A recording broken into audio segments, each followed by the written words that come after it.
Om Shri Sai Ram. It gives me great pleasure to extend a warm welcome to all participants on behalf of Sri Satya Sai College for Women Bhopal, who has clubbed all of us for the webinar on legal and digital security challenges in India post-COVID-19. I, Arpana Sihal, Assistant Professor, Department of Computer Science and Application, welcome our respected Chairman Madam, our expert, Principal Madam, Vice Principal Madam, and faculty members. I would like to request Principal Dr. Sudha Pathak Madam for virtual floral welcome of Chairman Madam. Thank you, Madam. Now I request Convener Dr. Kusum Madam to present virtual flowers to Mr. Yogesh Pandit Sir. Thank you very much, Madam. Now I invite Convener of Webinar, Dr. Kusum Dikshit Madam, to deliver the welcome address. Om Sai Ram.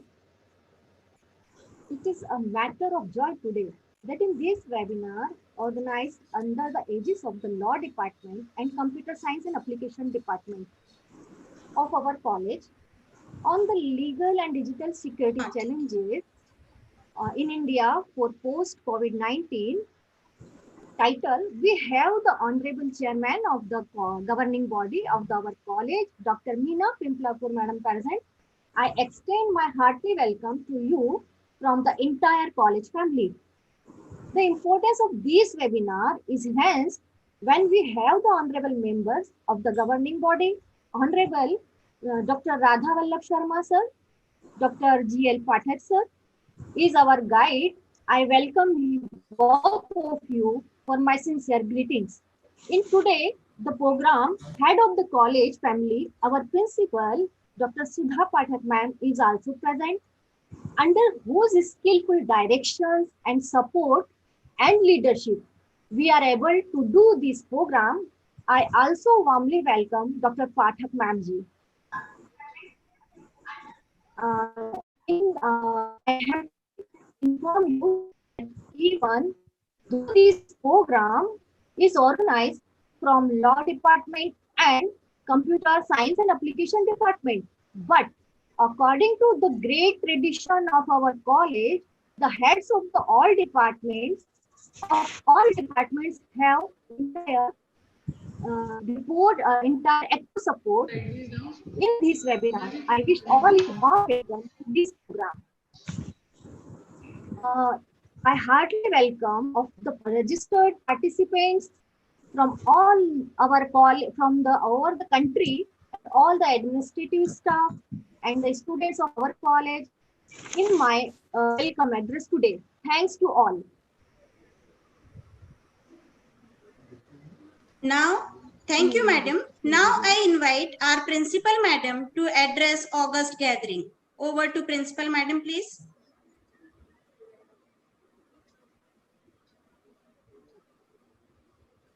Ma'am आप mute हो गए। Principal ma'am हाँ जी, हाँ ठीक है।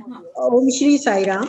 श्री सत्य साई महिला महाविद्यालय द्वारा आयोजित legal and digital securities challenges for India in post covid period आयोजित इस वेबिनार में आप सभी का हार्दिक स्वागत व अभिनंदन है। हमारे लिए यह बहुत हर्ष का विषय है कि इसमें हमारे महाविद्यालय की मार्गदर्शक डॉक्टर मीना पिंपलापुरे मैडम हमारा इसमें सभापतित्व कर रही हैं। मैडम का नाम शिक्षा जगत में और उद्योग जगत में उनके नाम से सभी परिचित हैं। उनके मार्गदर्शन में 1975 में ये महाविद्यालय स्थापित हुआ था और आज ये अपने 45 वर्ष पूर्ण करके भोपाल के एक प्रतिष्ठित कॉलेज में से एक कॉलेज है। मैडम, मैं आपका हार्दिक स्वागत और अभिनंदन करती हूँ। साथ ही हमारे साथ टेक लॉ कॉलेज के डायरेक्टर श्री योगेश पंडित जी ये भी इसमें मुख्य वक्ता के रूप में उपस्थित हैं। मैं आपका हार्दिक स्वागत और अभिनंदन करती हूँ। साथ ही इस वेबिनार की कन्वीनर डॉक्टर कुसुम दीक्षित व इसकी मॉडरेटर डॉक्टर अपर्णा सिंघल, उनकी पूरी टीम का मैं हार्दिक स्वागत और अभिनंदन करती हूँ। और ये आशा करती हूँ कि जिस उद्देश्य के लिए ये वेबिनार आयोजित किया गया है उन्हें इसमें पूर्ण सफलता मिले। मैं संपूर्ण विधि विभाग की प्राध्यापिका और computer science and application department की टीचर्स ने इसके लिए बहुत अपना सहयोग दिया और इसको तैयारी करने में बहुत मेहनत करी। मैं उनको बहुत ज़्यादा उनको साधुवाद और वो आशा करती हूँ और उन्हें ये भगवान से प्रार्थना करती हूँ कि वो इसी प्रकार से इस समय अपना कार्य करती रहें। आज पूरे विश्व के सामने ये महामारी एक चुनौती बन के सामने खड़ी है। इस कठिन समय में हमें हार नहीं माननी है बल्कि इसका समाधान ढूंढना है। इसी उद्देश्य के लिए ये वेबिनार आयोजित किया गया है। महाविद्यालय का नाम से आप लोग काफी परिचित होंगे, लेकिन फिर भी मैं बताना चाहती हूँ कि ये एक स्वायत्त शासी ऑटोनोमस कॉलेज है। इसे नैक के द्वारा ए ग्रेड मिला है और यूजीसी द्वारा इसे ऑटोनोमस कॉलेज का दर्जा मिला है। और यहाँ पर साइंस, आर्ट्स, कॉमर्स, कंप्यूटर की और लॉ और एजुकेशन की अंडर ग्रेजुएट और पोस्ट ग्रेजुएट क्लासेस यहाँ पर आयोजित की जाती हैं।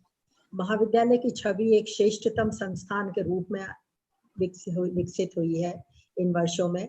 साथ ही यहाँ बाहर से आने वाली छात्राओं के लिए कैंपस में ही एक छात्रावास है। मैं पुनः एक बार आप सभी का हार्दिक स्वागत और अभिनंदन करती हूँ। साथ ही सभी पार्टिसिपेंट्स का भी स्वागत करती हूँ और ये कि जिस उद्देश्य से हम ये सेमिनार कर रहे हैं और हमें और भी ज़्यादा इससे हमारे सब जो पार्टिसिपेंट्स हैं और हम सब लोगों को लाभ मिले और हम कोई समाधान ढूंढ के इस कठिन समय में, इस कठिन दौर को कैसे हम अवसर में बदल दें, इस गहन विषय पर चर्चा करके अवश्य ही कुछ मूल्यवान सुझाव और निष्कर्ष निकलेगा। धन्यवाद। Sai Ram. Thank you so much, madam. Now I request our chairman, madam, to share their blessings. Can you hear me? Yes. Yes, madam. ओम श्री साई राम। आज का यह सेमिनार आज के समय को देखते हुए बहुत बहुत महत्व रखता है। Department of law and computer science, सुनाई दे रहा है ना? Yes. Law and digital security challenges post COVID-19 is, I suppose, is a really very important topic for today's environment. I must first welcome, Shri Yogesh Pandit ji, who is here with us to give us a keynote address, and I hope that yes, he will tell us definitely about whatever we can do in this difficult time of COVID-19.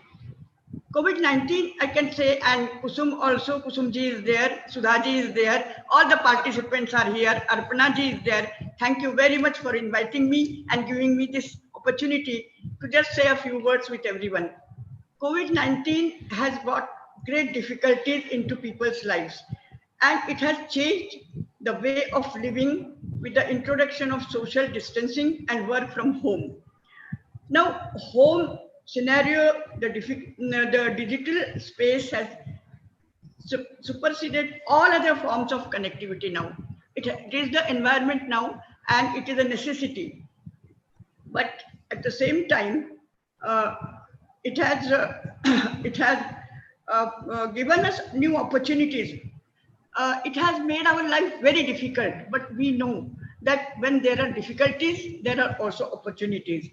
What we now need is to strengthen the reach of this digital governance to the remotest part of India. In our country, where various government, with all the government reforms which are being made, we need it in education sector, into legal sector, medical field, sports, defense, and every other sectors that we can think of. There needs to be widespread awareness also of the digital space. It has to be economically viable. That is very important, that it has to be economically viable to the underprivileged class.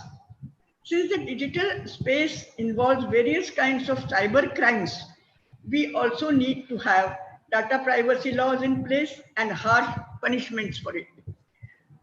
Conscious citizens who do not promote false news. It is another necessity of the time, that there are so many false news going on, taking advantage of this digital opportunities, that it creates an environment of fear.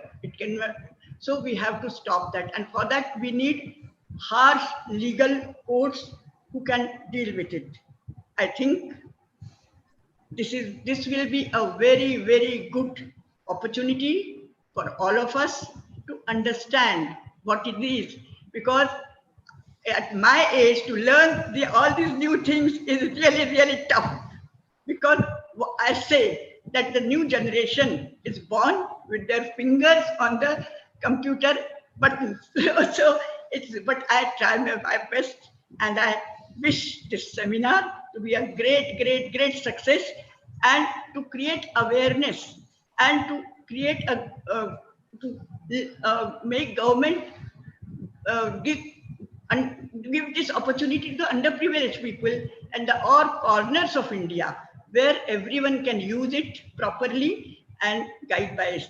It is a need of the time. So I wish all the department, every participant for this greatest opportunity of this webinar to be a success. And thank you very much again for Mr. Yogesh Panditji, who has taken all the trouble to come here and guide us, give us his advice, and show us the better path for a better future. Thank you so much. Thank you so much, madam, for your blessings on us. Now, I request convener Dr. Kusum madam to share the objective of webinar and introduce the speaker, sir. Thank you, ma'am. In this era of technologies and amidst to the frustration arising from COVID-19, after discussing various problems and solving them, the primary objective of the scholar associated with higher education institutions, keeping these objectives in mind, legal security related problems such as medical claims, fake news, loss of service, online fraud, hearing through video conferencing, collection of fees in school, online exams, difficulties of the administrative officer, etc. Facing this problem and finding solution of these problems is the main objective, in which you can get success only with the cooperation of all of us, hopefully, but also with the full confidence that you at all will be present and listen carefully to our experts who are visiting this webinar. I give a brief intro of the expert, Mr. Yogesh Pandit. Mr. Yogesh Pandit is a faculty of the Cyber Security and Cyber Law in the Administrative Academy, Bhopal.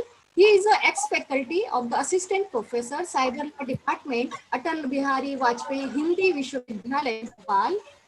He is also certified DTS, ELT, DOT under the umbrella of Department of Personal Training and Government of India. He is also trainer of School of Military Intelligence, Kenya, and various other social media and information work units of the defense forces. He is a trainer of anti-terrorism, prison, correctional administration division, cybercrime investigation in Ministry of Government of India. He is also trainer in electronic warfare, cybercrime, cyber security, and cyber law. Sashastra Seema Bal Academy, Ministry of Home Affairs and Training. He is also trainer, digital forensics and cyber law, income tax department, trainer, and search and seizure of electronics evidence, digital forensic and cyber laws, custom, indirect tax and narcotics, Government of India. So Mr. Yogesh Pandit is a dynamic personality. So I invite him to please present his valuable lecture. Thank you. Now I request to our speaker, sir, to share their knowledge. Sir, please. Firstly, Om Sai Ram, thank you so much for a great welcome And thank you for taking such great initiative related to this, taking such a wonderful topic ahead. So without any further delay, I would take up the main concerns which we gathered today. So we will be talking about the legal and digital security with special context to COVID and with special concerns related to when we are operating from our offices or from our workplaces, majorly when people are working from home these days. Okay, so I have divided my session in these phases. In first phase, I will be discussing about few, the concerns, various concerns which we are observing. It is not a exhaustive list though. उसके बाद मैं आपसे बात करूंगा अलग अलग cyber crime क्या होते हैं, अलग अलग तरह के जो साइबर क्राइम है. उसके बाद कोविड रिलेटेड क्या क्या कंसर्न्स अपन देख रहे हैं और खासकर जो उससे रिलेटेड ई कॉमर्स फ्रॉड्स हैं या जो फेक न्यूज के कंसर्न्स हैं वो. उसके बाद हम बात करेंगे कि अगर हम विक्टिम हो जाते हैं तो हमें क्या करना चाहिए, बेसिक लॉज एप्लीकेबल. इसमें मैंने आईटी एक्ट बहुत ज्यादा ऐड नहीं करा है. और लास्ट है safeguards when we are working और studying from home. Right, let us begin with our session. तो ये कुछ प्राइमरी कंसर्न्स हैं जो मैंने आइडेंटिफाई करे हैं. पहला हो गया हेल्थ. जो हेल्थ डिपार्टमेंट है या जो हेल्थ फैसिलिटीज हैं अपने आप में they are facing lot of challenges itself. Right, I will elaborate it further in my session. Education system में भी आप देखें एकदम से फैकल्टीज के लिए, टीचर्स के लिए पूरी तरह से डिजिटल मोड पे जाना एकदम नया चेंज था. स्टूडेंट्स के लिए भी टेक्नोलॉजी फ्रेंडली भले ही वो हैं, बट एकदम से सारी चीजें टेक बेस्ड होना उनके लिए भी एक नया चेंज है. ठीक है, आप एकदम से किसी को कहो कि नहीं अब आपको लैपटॉप और टैबलेट पर ही काम करना है, मतलब इलेक्ट्रॉनिक प्लेटफॉर्म पर ही काम करना है, तो वो एक थोड़ा सा कमर्शियल इश्यूज है. उसके बाद देखिए there has been rise in domestic violence cases which has been reported amid lockdown as well. Furthermore, the concerns which rose is supply chain disruption. Naturally, across the globe, we are facing a lot of concerns. You all are aware that Government of India is going to make strict, guidelines with special context to goods which are coming from China. Next is corporate governance. We have seen that there are a lot of people who have lost their jobs, and even there are companies who are reducing the payment of the employees as well. They are finding COVID might be as a reason to take things in this context. Also workplace issues also involves that see the offices and the operations are not ready enough to move amid this concernful situation. That is one more factor. Also, when at the same time there are corporates who are saying that 80 to 90% of their staff is now ready and actively working from home, the concerns like managing the space, paying high levels of rent, and further other issues remains the same. Next is cyber frauds, which even ma'am mentioned about, and it is the main concern of the session today, which we will be briefly discussing about. Next is fake news and awareness. So the reason why I mentioned it side by side is because they move hand in hand. एक गलत जानकारी जो हमें आती है वो हम आगे साझा इसलिए कर देते हैं क्योंकि या तो हमें अवेयरनेस नहीं है, और अगर हम डेलिबरेटली कर रहे हैं तो उसके क्या कॉन्सिक्वेंसेस हो सकते हैं, हम इस पर आगे बात करते हैं. अब देखिए साइबर क्राइम जिस कंटेक्स्ट में अपन ने कहा कि आज अपना मेन डिजिटल सिक्योरिटी एक कंसर्न है, इसमें देखिए साइबर क्राइम कोई नए नहीं है. अब जिनको हम ट्रेडिशनल नेचर में ऑफेंसेस को देखते आ रहे थे, फ्रॉड, धोखाधड़ी, मानहानि, ये जब इंटरनेट पर होते हैं तो इनकी शब्दावली परिवर्तित हो जाती है. हम इनको अलग अलग टर्म्स से बोलने लगते हैं. Web defacement, cyber stalking, hacking, कोई बहुत इसमें अंतर नहीं होता. देखिए चोरी चोरी है, चाहे वो फिजिकल थेफ्ट हो या इंटरनेट के जरिए हो, बट चूंकि वो टेक्नोलॉजी बेस्ड चोरी है तो हम उसके शब्दावली, उसकी टर्मिनोलॉजी चेंज कर देते हैं. अब देखिए हमारे साइबर क्राइम आया जो कंटेक्स्ट है वर्ड साइबर क्राइम, ये हमारे इंफॉर्मेशन टेक्नोलॉजी एक्ट में कहीं भी डिफाइंड नहीं है. ठीक है, और हमारा सूचना प्रौद्योगिकी अधिनियम बना था सन 2000 में, 2008 में संशोधित हो गया था। बहुत जल्दी हम इसका एक और अमेंडमेंट बहुत जल्दी देखेंगे। देखिए, साइबर क्राइम की कहीं परिभाषा ना होने के कारण हम इसको एक सरल परिभाषा में सीमित कर सकते हैं, जिसको हम कह सकते हैं unlawful act where in the computer is either a tool, target और बोथ। यानी गैर कानूनी कृत्य जिसमें कंप्यूटर या तो साधन, लक्ष्य या दोनों के रूप में इस्तेमाल किए गए हों। इसी सिनारियो में मैं आपको थोड़ा सा एक पॉज करके एक बहुत अच्छा केस स्टडी है उस बारे में बताना चाहूंगा। एस्टोनिया करके एक देश है जो रशिया का आंतरिक हिस्सा होता था, और रशिया से वो विभाजित हो जाता है, अलग हो जाता है, और रशिया नहीं चाहता था कि एस्टोनिया एक अलग देश बने। लगभग 2006-2007 की ये एक बहुत फेमस साइबर वॉर का एक केस स्टडी है। एस्टोनिया उस समय एक बहुत रिच प्लेटफॉर्म था, rich in the sense of technology, in the sense of resources, और उनकी जितनी सर्विसेज थी वो डिजिटली कनेक्टेड थी, जिसको अपन कहते हैं ना ई गवर्नेंस, एम गवर्नेंस की अपन बात कर रहे हैं। बहुत अच्छी बात है। अब रशियंस ने एक, the world knows about it, एक 4 चरणों में, 4 स्टेजेस में एक साइबर वॉर की शुरुआत करी एस्टोनिया के विरुद्ध। पहले चरण में, इन phase 1, they targeted telecommunications internet services. In stage 2 they targeted rail, road, air network systems. In stage 3 they targeted further more important services like bank, health, stock market, ये सारी services को target करा। stage 4 में वो क्या target करते? weapon systems, शस्त्र प्रणाली। आप देखें जो critical information infrastructure है, ये आज की डेट में हमारे लिए बहुत महत्वपूर्ण है। इसको अगर आप सर्च करेंगे इस टैग लाइन को, क्रिटिकल इंफॉर्मेशन इंफ्रास्ट्रक्चर यानी महत्वपूर्ण साइबर ढांचा, इस पर अगर हमारे ऊपर हमला होता है तो हमारा जो मेन फंक्शनिंग है वो अफेक्ट हो जाएगा। इसके लिए बहुत important steps across the globe लोग लेते आ रहे हैं। समझते हैं पहले एस्टोनिया ने क्या करा। तो एस्टोनिया के ऊपर जब ये अटैक हो रहे थे, आप समझिए पूरी तरह से एक पूरा का पूरा देश लॉकडाउन हो गया, पूरी तरह से सब कुछ बंद हो गया, वहां पर कुछ चल नहीं रहा था। Okay, right. So what you can understand out of this is Estonia clueless था कि इतना ये अटैक कैसे हो गया हमारे ऊपर, और उस समय उन लोगों ने यूएस को कांटेक्ट करा। यूएस से उनने मदद मांगी कि आप हमें हेल्प करें इस चीज में,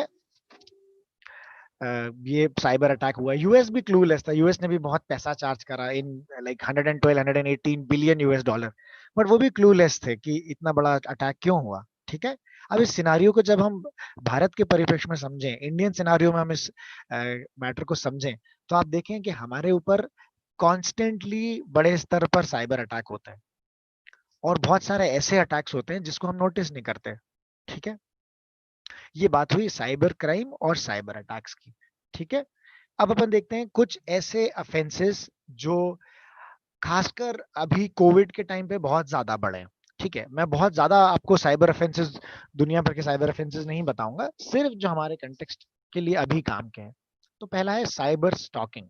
अब देखिए, स्टॉकिंग ऑलरेडी हमारे भारतीय दंड संहिता में परिभाषित है। स्टॉकिंग का मतलब किसी का पीछा करना।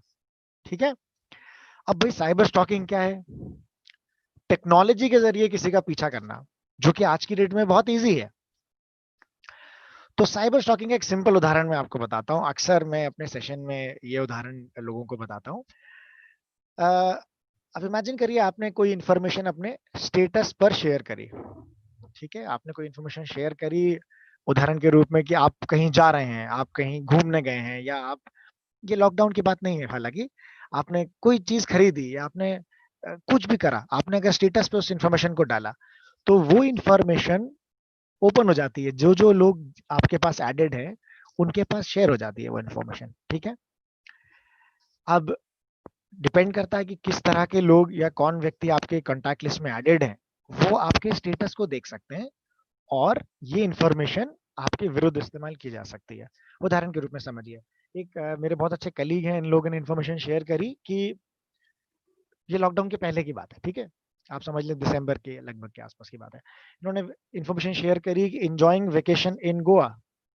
और एक स्टेटस में फोटो डाल दी जिसमें हस्बैंड वाइफ बच्चे वगैरह सब हैं फोटोग्राफ। अच्छा, ये इन्फॉर्मेशन आपके लिए और हमारे लिए क्या है, बहुत सरल इन्फॉर्मेशन है। हम लोग सोचेंगे चलो अच्छा है भाई इन लोगों ने स्टेटस डाला, बट एक आपराधिक मानसिकता का व्यक्ति इससे ये इन्फॉर्मेशन ड्रॉ कर रहा है कि आप अगर सब लोग गोवा में बैठे हो और आपने स्टेटस डाला है फॉर नेक्स्ट 5 डेज, तो आपके घर में कौन है, ठीक है। तो स्वच्छ भारत के तहत वहां पर सफाई अभियान चालू कर देंगे आपके यहाँ पर। तो इस तरह से जो इंफॉर्मेशन होती हैं उसका अपराधी मिसयूज करते हैं। और बहुत अच्छी बात कुसुम मैडम ने यहाँ पे कही थी इंश्योरेंस से रिलेटेड। आप देखें जब आप इस तरह की इंफॉर्मेशन सोशल मीडिया प्लेटफॉर्म्स पर शेयर करते हैं तो जो इंश्योरिंग कंपनीज हैं, जो इंश्योरेंस प्रोवाइडिंग कंपनीज हैं, वो आपको ये कहती हैं, खासकर अगर आप फॉरेन डिप्लोमेट हो, आप बाहर से भारत में आ रहे हो, तो आपको वो कंपनीज ईमेल कर कॉल करके कहती हैं कि आपका घर अब हमारे थेफ्ट प्रोटेक्शन प्रोग्राम में कवर्ड नहीं है, ठीक है, क्योंकि आपने खुद ग्लोबली सबको इंफॉर्मेशन आप दे रहे हो कि भाई हमारा घर खाली है। इस तरह के बहुत सारे कंसर्न्स साइबर स्टॉकिंग से जुड़े हुए हैं। और कुछ कॉमन मैटर्स हैं जो मैं आपके नॉलेज में डालना चाहता हूँ। मुझे लगता है कि अपने ऑडियंस में बहुत सारे महिलाएं होंगे, ऐसा मेरा अनुमान है। मैं गलत हूं तो मुझे प्लीज बताइएगा। साइबर स्टॉकिंग के जो मैंने आपको मैटर बताया उसका एक उदाहरण और बताऊंगा। बिहार में there was this gang which was operational, जो महिलाओं के या लड़कियों के सेल फोन नंबर इकट्ठे करके इनको बेचते थे। It was a front page news around like 6-7 months back. आप देखें ये पेटीएम, ये फ्री चार्ज वगैरह ये सब अभी फेमस हुआ है, ठीक है, जब हम ऑनलाइन रिचार्ज करने लगे हैं थोड़े समय पहले ही। बट कंपेरेटिवली आप इसको एनालाइज करें, बहुत जगहों पर हम अपने नंबर जाने अनजाने में नोट करा देते हैं, डिजिटली या ऑफलाइन मोड पे कहीं ना कहीं। तो ये नंबर आप समझ सकते हैं कि इसका कोई व्यक्ति दुरुपयोग कर सकता है, सिर्फ एक सेलफोन नंबर का, ठीक है। अच्छा, आगे चलते हैं अपन। अब है ईमेल स्पूफिंग, यानी नकली ईमेल तैयार करके किसी को भेजना। इसमें आप देखें किसी ट्रस्टेड आइडेंटिटी से आपको ईमेल भेजा जाता है। आप समझ लें आपका इंस्टीट्यूशन हो सकता है या बैंक हो सकता है, जिसमें इकलौता पर्पस ये होता है, सोल पर्पस इज कि जिसमें विक्टिम को इस लिंक पर क्लिक करना हो, ठीक है। अब आपको अगर गवर्नमेंट के ईमेल से कोई ईमेल आया और उसमें जो बड़ा सेंस ऑफ अर्जेंसी होती है, या तो आपको कोई प्राइज दे दिया या आपको कुछ अवार्ड दे दिया या आपको अर्जेंटली वो क्लिक करवाना चाहते हैं उस लिंक पे, जैसे ही आप उस लिंक पर क्लिक करते हैं आप किसी फर्जी वेबसाइट पर चले जाते हैं। और ये बहुत कॉमन है आजकल, जिसको कहते हैं फिशिंग अटैक, जो चैट मैसेजेस के माध्यम से भी आता है और ईमेल के माध्यम से भी आता है, जिसमें अगर आपने मात्र उस लिंक पर क्लिक किया तो आप या तो किसी फर्जी वेबसाइट पर चले जाएंगे जो दिखने में शायद आपके बैंक जैसी होगी, ठीक है। हमारे लिए उदाहरण समझ लीजिए एसबीआई भाई, तो जो नकली एसबीआई की वेबसाइट है उसमें जो उसका यूआरएल है, उसका डोमेन नेम जो अपन बोलते हैं, वो स्पूफ्ड है, यानी वो चेंज हो जाता है, ठीक है। ये हो गया फिशिंग का कंसर्न। अब देखें बहुत अलग तरह के जो अपन एप्लीकेशंस भी इंस्टॉल करते हैं अपने मोबाइल के अंदर, ये भी हमारी जानकारी इकट्ठी करते हैं। एक एप्लीकेशन अपन प्ले स्टोर पर गए और अपन ने उसको सर्च करा और डाउनलोड करने लगे, तो वो हमारी प्राइवेसी को कैसे अफेक्ट करता है। आप देखें एक एवरेज एप्लीकेशन इतनी परमिशंस की मांग करता है। आपके वो एप्लीकेशन आपके मोबाइल से कॉल कर सकती है, आपके मैसेज पढ़ सकती हैं, आपका ऑडियो रिकॉर्ड कर सकते हैं, आपका प्रिसाइज जीपीएस लोकेशन देख सकते हैं, आपके कॉल लॉग्स देख सकते हैं। इनफैक्ट ज्यादातर एप्लीकेशंस यही इंफॉर्मेशन इकट्ठा कर रहे हैं, आपकी ब्राउजिंग हिस्ट्री से लेके आपके फोन के अंदर कौन से मीडिया फाइल्स हैं, मेमोरी कार्ड के अंदर तक। तो आप क्या कर सकते हैं, आप सेटिंग्स में जाके, मैनेज एप्लीकेशन में जाके अपने फोन के जो परमिशंस आपको अलाउ नहीं करनी है किसी ऐप के, वो आप उसको डिसअलाउ कर सकते हैं। उदाहरण के रूप में समझें, आप एक एप्लीकेशन यूज कर रहे हैं, ओला एप्लीकेशन, ठीक है। तो ओला एप्लीकेशन को चलाने के लिए आपको जीपीएस का ऑप्शन, कॉलिंग का ऑप्शन शायद चालू रखने की जरूरत है, जाहिर है, लेकिन Ola application need not access your photos and media files in your phone, right. अच्छा, इसके बाद अपन देखते हैं IMEI का जो स्टैट्स है, इंटरनेट एंड मोबाइल एसोसिएशन का जो स्टैटिस्टिक्स है, इसमें कहा गया कि लॉकडाउन में रूरल एरिया में कंपैरेटिवली जो इंटरनेट यूजर्स हैं वो बढ़ गए, राइट। भाई बढ़े हैं तो ठीक है, लेकिन शहरी लोग इसका क्या इस्तेमाल कर रहे थे वो भी समझते हैं। So this is something which I have analysed that this lockdown and increased internet usage has given birth to various TikTok Gyanis also and various WhatsApp PhD holders, isn't it? And these people are trigger happy people with their forward buttons. All they want to do is कि भाइयों इस message को आग की तरह फैला दो ठीक है, और सोशल मीडिया प्लेटफॉर्म्स पर इंफॉर्मेशन बॉम्बार्ड हो रही है, यकीन मानिए. So there is two thing जो मैं आप लोगों से आज शेयर करना चाहता हूं. पहला है मिस इन्फॉर्मेशन, दूसरा है डिस इन्फॉर्मेशन. अब देखिए मिस इन्फॉर्मेशन क्या है. आपके पास एक जानकारी आई कि वो एक कोई व्यक्ति है जिसको शायद ब्लड की जरूरत है या जिसको किसी सहायता की जरूरत है. आप अवगत नहीं थे उस बात से और आपने उस इंफॉर्मेशन को एक्सीडेंटली फॉरवर्ड कर दिया. ये तो हो गया बॉस मिस इन्फॉर्मेशन. अब हो गया डिस इन्फॉर्मेशन. आप जानते थे कि वो जानकारी गलत है और आप उसको आगे प्रेषित कर रहे हैं, आगे फॉरवर्ड कर रहे हैं, यानी ये हो गया डिस इन्फॉर्मेशन. आप डेलिबरेटली गलत जानकारी आगे फॉरवर्ड कर रहे हो, तो डिस इन्फॉर्मेशन के लिए हम मुसीबत में फंस जाएंगे. अब अपन देखते हैं अलग अलग तरह के जो जनवरी फरवरी से जो फेक न्यूज स्प्रेड होना स्टार्ट हुई थी, उसके कुछ अपन उदाहरण देखते हैं. और मुझे लगता है बहुत सारे ऐसे आपने व्हाट्सएप पर जरूर देखे होंगे. देखिए ये न्यूज जो वायरल हुई थी जिसमें कहा गया था कि फ्रांस कहीं पर रशिया लिखा हुआ था, हालांकि ये रशियन सिनेरियो से है और it's a very old news, जिसमें लिखा गया था कि भाई सड़कों पर शेर छोड़ दिए गए हैं, ठीक है, इस तरह के न्यूज.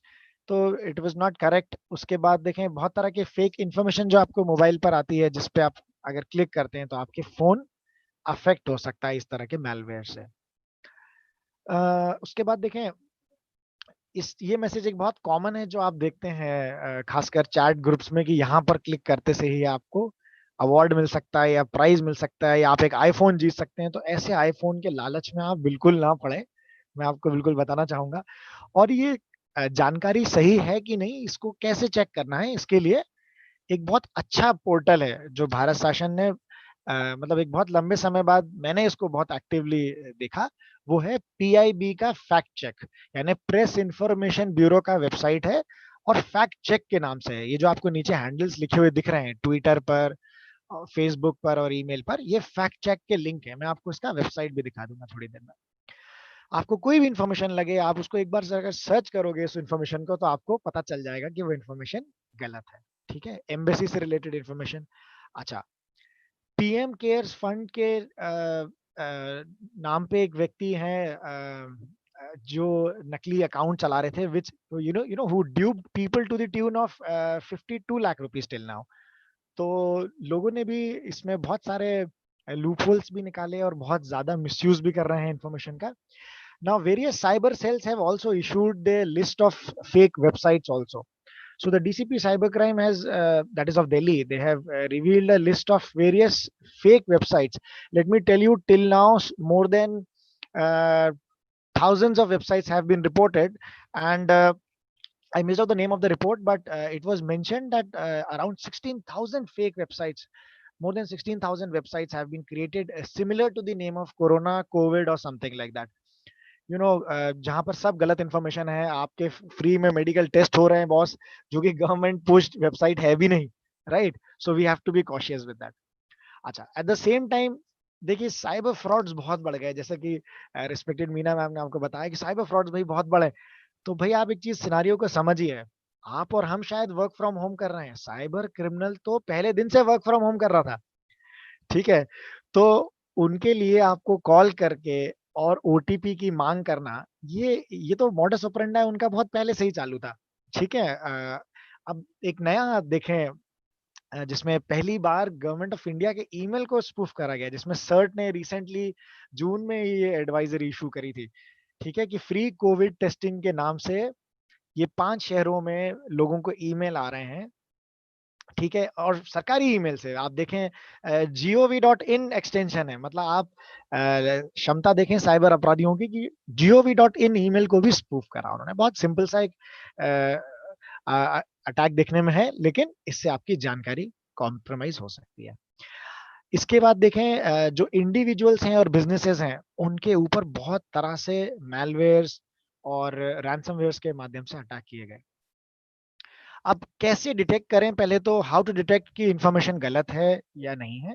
पहली बात तो भाई सीधी बात है, सारे मैसेजेस को आप फॉरवर्ड करना बंद कर दें. जो ऑथेंटिक और जेन्युइन इंफॉर्मेशन हो सिर्फ उसको भेजें. सोर्स ऑफ इंफॉर्मेशन चेक करें, ठीक है, आपको इंफॉर्मेशन कहाँ से भेजी गई है, सिर्फ उस व्यक्ति, जो व्यक्ति भेज रहा है उस व्यक्ति को ना देखें, सोर्स ऑफ इंफॉर्मेशन देखें, उस लिंक का या उस न्यूज़पेपर का इंफॉर्मेशन निकालें, डेट्स चेक करें, थोड़ा सा और पढ़ें, नहीं तो एक्सपर्ट्स को रीच आउट करें।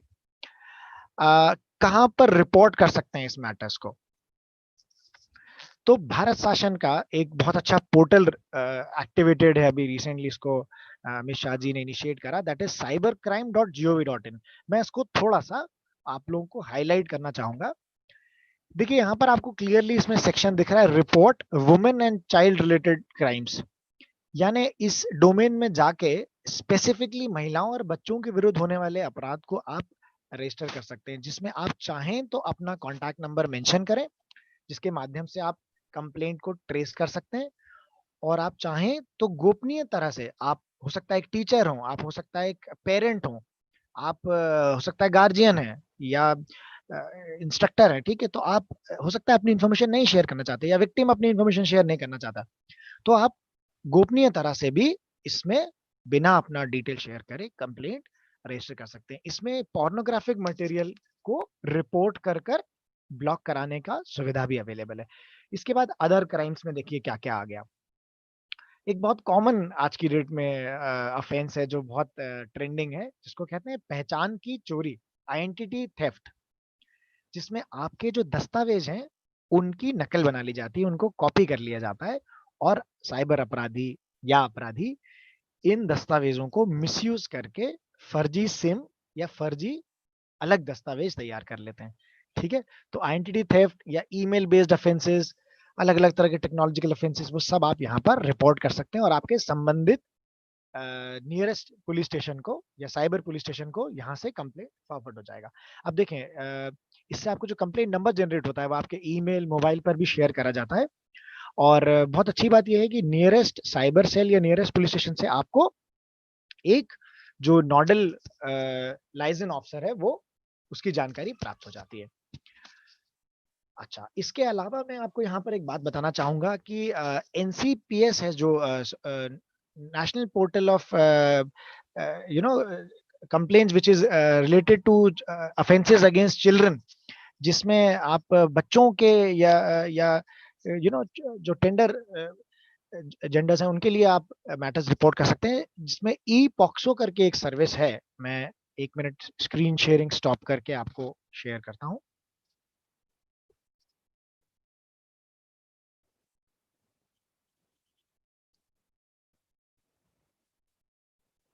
जी, उम्मीद करता हूं आप लोग ये पोर्टल देख पा रहे होंगे। तो पहला पोर्टल मैंने जो आपसे डिस्कस करा वो है cybercrime.gov.in, जहां पर आप अलग अलग तरह के इंटरनेट सेफ्टी टिप्स देख सकते हैं। बहुत बढ़िया, यहाँ पर आप कॉल रिकॉर्डिंग सुन सकते हैं, जिस तरह के कॉल रिकॉर्ड आते हैं ना आपको, जिसमें लोग कहते हैं कि सर मैं वो फला फला बैंक से बात कर रहा हूँ, और ये तमाम एग्जांपल्स, बहुत बढ़िया कलरफुल एग्जांपल्स में गवर्नमेंट ने डाले हुए हैं आपके लिए। Financial fraud, job frauds, matrimonial frauds, and safety and precautions on social media platforms. And ये मैट्रिमोनियल फ्रॉड्स भी बॉस बिल्कुल इसको आप कम ना आके, लॉकडाउन के पीरियड में रिकॉर्ड नंबर ऑफ कंप्लेंट्स हैं, record number of relationships break हुए हैं, रिकॉर्ड नंबर ऑफ लोगों ने मैट्रिमोनियल फ्रॉड रिपोर्ट करें, ठीक है।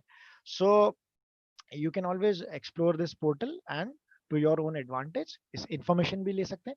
दूसरा जो पोर्टल मैंने आपको बताया वो है PIB यानी प्रेस इंफॉर्मेशन ब्यूरो का फैक्ट चेक, यानी जानकारी सही है कि नहीं, फैक्ट चेक करने की न्यूज, और ये ऑलमोस्ट डेली अपडेट हो रहा है। देखिए आपको कोई भी किसी भी तरह का मैसेज वायरल होना स्टार्ट होता है, गवर्नमेंट उसको इंटरवीन करके, और बहुत जल्दी जो खास इंफॉर्मेशन जिससे डैमेज हो सकता हो शायद, ऐसी जानकारी को, ऐसी क्या बोलना चाहिए ना, डिस इंफॉर्मेशन को गवर्नमेंट तुरंत रोक के और शेयर कर रहा है। ये फेक न्यूज का ठप्पा लगा के आजकल आप देखिए न्यूज चैनल्स भी इसको बहुत जल्दी इस मैटर को पकड़ रहे हैं कि कौन सी न्यूज गलत है, ठीक है। तो ये एक वो मैटर हो गया। इसके बाद मैंने आपको बताया कि जो स्पेशल कुछ कंप्लेंट्स हैं वो ई-पॉक्सो में रिपोर्ट कर सकते हैं।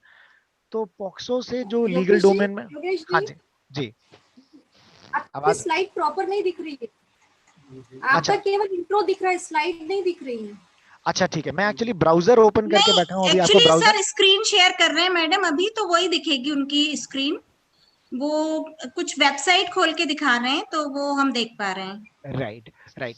तो देखें, एनसीपीसीआर जो national commission of protection of child rights है, इन्होंने अभी ये ई पॉक्सो का जो गठन करा हुआ है, जिसमें बच्चों से रिलेटेड जो सेक्सुअल ऑफेंसेस के कंप्लेंट्स है, इसको भी ऑनलाइन रजिस्टर किया जा सकता है। इनफैक्ट मैं आपको बताना चाहूंगा कि डोमेस्टिक वायलेंस के लिए भी जब मैंने आपको बोला, तो डोमेस्टिक वायलेंस के लिए भी आप देखें जो नंबर है that is available on the Google, that is 181, right. And महिला हेल्पलाइन नंबर भी इसके लिए अवेलेबल है। So there are lot of measures which are done through technology based services. Okay, I will be again back to my presentation. जी, उम्मीद करता हूं आपको मेरी पीपीटी दिख रही है जी। ओके सर उसके बाद देखिए जी सर, दिख रही है। कुछ मेजर कंसर्न्स हैं जो मैंने लॉज में हाईलाइट करे हैं। Section 505 of the Indian penal code, जो ये बताता है कि किसी भी तरह की इंफॉर्मेशन बनाना, भेजना, सर्कुलेट करना जिससे एक फियर, एक अलार्म कॉज हो जाए पब्लिक के बीच में, और जो शांति है वो भंग हो जाए, कुल मिला के पब्लिक ट्रैंक्विलिटी अफेक्ट हो जाए, उसके लिए क्या प्रावधान है। या कोई भी ऐसी इंफॉर्मेशन शेयर करना जो क्लॉज 2 में लिखा हुआ है, जिससे enmity, hatred, ill will create हो किसी भी तरह के based out of religion, language, caste और कम्युनिटी। इस कारण से भी अगर आप इन्फॉर्मेशन भेजते हैं तो उसके लिए सजा का प्रावधान 3 वर्ष, फाइन या दोनों। और कोविड रिलेटेड इंफॉर्मेशन अगर आप देखें, पनिशमेंट फॉर फॉल्स वार्निंग जो सेक्शन 54 डिजास्टर मैनेजमेंट एक्ट में मेंशन्ड है, कि किसी भी कोई भी अगर हाई मैग्नीट्यूड की या पैनिक लेवल इंफॉर्मेशन शेयर करता है कि अरे साहब वो तो आप फला एरिया में जाके और फल बिल्कुल मत खरीद लेना, उससे आपको कोविड होगा ही होगा, तो you can not do that, right. इसके लिए आप देख सकते हैं इम्प्रिजनमेंट का और फाइन का प्रावधान है। अच्छा, अपन लोगों ने इतनी सारी डिस्कशंस करे, मैं एडवाइजरी स्किप करता हूँ। हाँ, अपन इतने सारे डिस्कशंस करे, अब ये देखते हैं कि क्या चेकलिस्ट है। तो ये बेस्ट चेकलिस्ट मानी जाती है जो ग्लोबली, चूंकि हम लोग डिफेंस फोर्सेस और लॉ इन्फोर्समेंट एजेंसीज को ट्रेनिंग कराते हैं, तो इंटरपोल की जो एडवाइजरी होती है बेस्ट एजेंसीज है ग्लोबली। आप देखें मोटे मोटे तौर पे सारी बातें यहाँ पे शेयर्ड है। पहली बात, हमारा ऑनलाइन और ऑफलाइन फाइल्स को हम रेगुलरली चेक करें। भाई ऑफलाइन फाइल्स को भी इसमें मेंशन करा हुआ है, आप देखें, यानी हमने जो बैकअप क्रिएट करा हुआ है। सोशल मीडिया प्रोफाइल को मैनेज करें। अगर आपने फेसबुक प्रोफाइल या आपका ट्विटर या आपने लिंक्डइन जो भी आप बना के बैठे हो, तो ऐसा नहीं है कि आपने उसको बना के रखा हुआ है, वो साल भर में कभी 6 साल में एक बार चल रहा है। हो सकता है आपने देखें बहुत सारे मैटर्स ऐसे रिपोर्ट हुए जिसमें लोगों के फेसबुक अकाउंट हैक हुए इस लॉकडाउन के पीरियड में, और फेसबुक अकाउंट हैक होने के बाद उनके फेसबुक अकाउंट से उनके परिचितों को, उनके साथियों को, उनके कलीग्स को मैसेज जा रहा है कि साहब मुझे तो कोविड हो गया है, मेरे परिवार में किसी को कोविड हो गया है, ये मेरा बैंक अकाउंट नंबर है जो राजेश कुमार के नाम से है, जो मुजफ्फरपुर का अकाउंट दिख रहा है आपको, ठीक है, और वहां पर आप पैसे डलवा दें। अब कई परिचितों ने पैसे डलवाए हैं भाई लोगों के। तो आप खुद सोचें कि वो व्यक्ति आपका जो परिचित है, जो मान लीजिए मध्य प्रदेश में स्थित है, वो आपको बिहार का बैंक अकाउंट नंबर या यूपी का बैंक अकाउंट नंबर क्यों भेज रहा है एकदम से। तो इस तरह के मैटर्स होते हैं। इसके बाद देखें, अपने होम नेटवर्क को स्ट्रेंथन करें। होम नेटवर्क मतलब आपके घर का वाईफाई नेटवर्क। आपके घर का वाईफाई का पासवर्ड ऐसा ना हो जो आपने मोबाइल नंबर, या अगर आपने नवरात्रि में ईमेल आईडी क्रिएट कर वाईफाई कॉन्फ़िगर करवाया था तो आपने उसको जय माता दी रखा हुआ है पासवर्ड का, ऐसा बिल्कुल ना करें। वो बहुत इजीली गेस किया जा सकता है और कोई भी व्यक्ति उसको ब्रीच करके मिसयूज कर सकता है। सिक्योरिटी सेटिंग्स आपके अपडेट रखें, स्ट्रॉन्ग पासवर्ड्स का इस्तेमाल करें, सॉफ्टवेयर अपडेट करके रखें। लोग कह भी रहे थे कि जूम प्लेटफॉर्म देखिए सेफ नहीं है, बट जूम का जो अपडेटेड वर्जन अगर आप यूज कर रहे हैं तो जाहिर बात है उसमें वल्नरेबिलिटीज कंपैरेटिवली कम है। जो आपको लिंक्स आते हैं, सस्पिशियस लिंक या ऐसे अटैचमेंट्स आते हैं, इनको आप ओपन ना करें।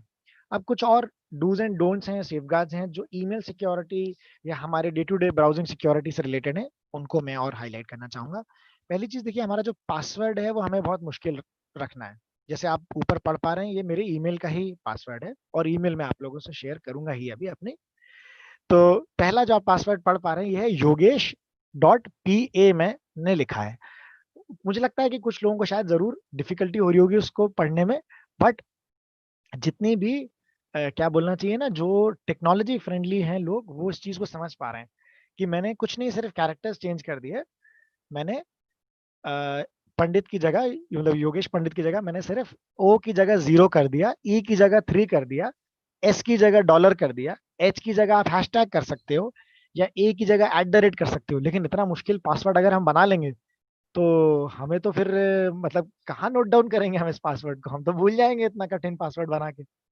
हमारी हालत तो वो गजनी की आमिर खान जैसी हो जाएगी कि हमें टैटू करवाना पड़ेगा पासवर्ड को, याद नहीं रहेगा साहब इतना मुश्किल पासवर्ड। तो उसके लिए एक बहुत सिंपल थंब रूल है।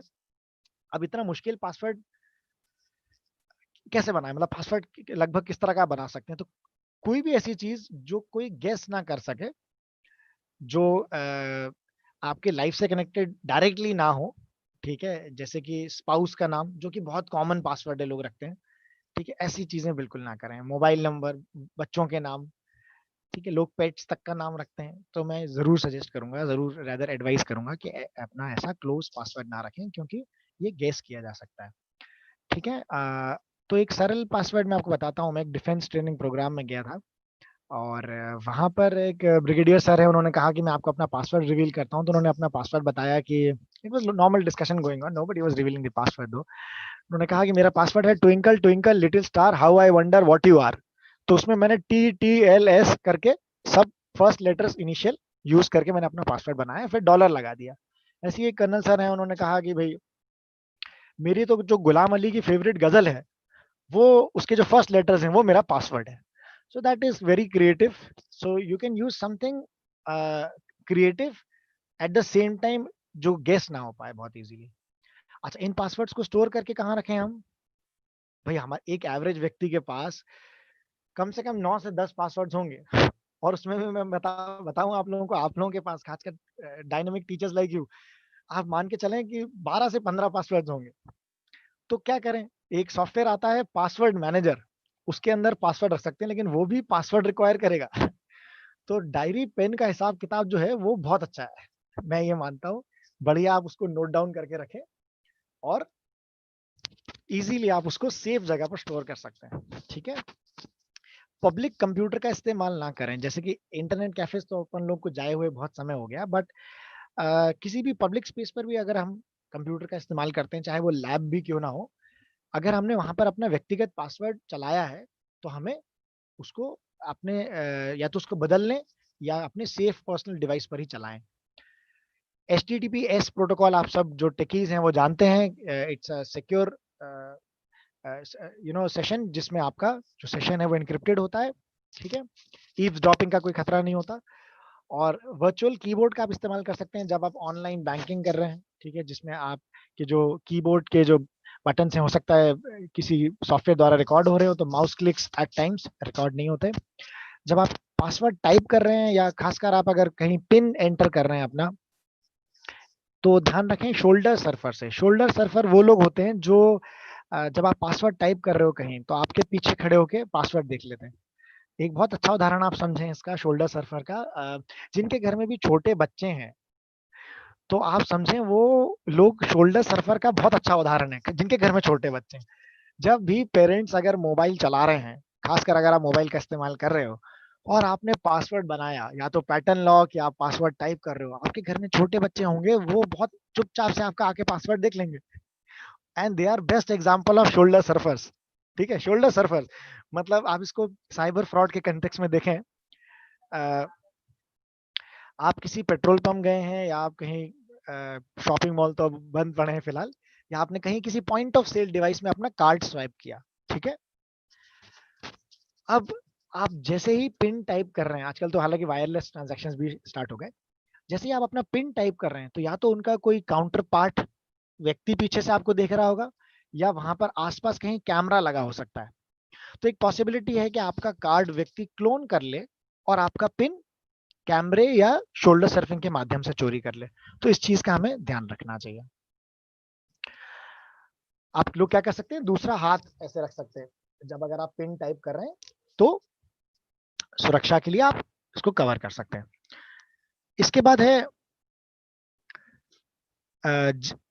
ज्यादातर लोग क्या करते हैं, जो पिन और पासवर्ड हैं उसको स्टोर करके रख देते हैं, उसको स्टोर करके मोबाइल में सेव करके रख लेते हैं, ठीक है। तो अगर आपका मोबाइल कॉम्प्रोमाइज हो जाएगा या आपका मोबाइल अगर खो जाएगा कहीं, तो आपके ये जो पिन और पासवर्ड हैं ये सब भी कॉम्प्रोमाइज हो सकते हैं। इसके बाद आप अपना पासवर्ड समय समय पर चेंज कर सकते हैं। सारी वेबसाइट्स के लिए एक पासवर्ड इस्तेमाल ना करें। अगर आपको किसी भी तरह का लिंक आता है, जैसे आपको सबसे कॉमन आपको क्या दिखता है, शॉर्ट लिंक्स, शॉर्ट यूआरएल्स आजकल बहुत कॉमन है।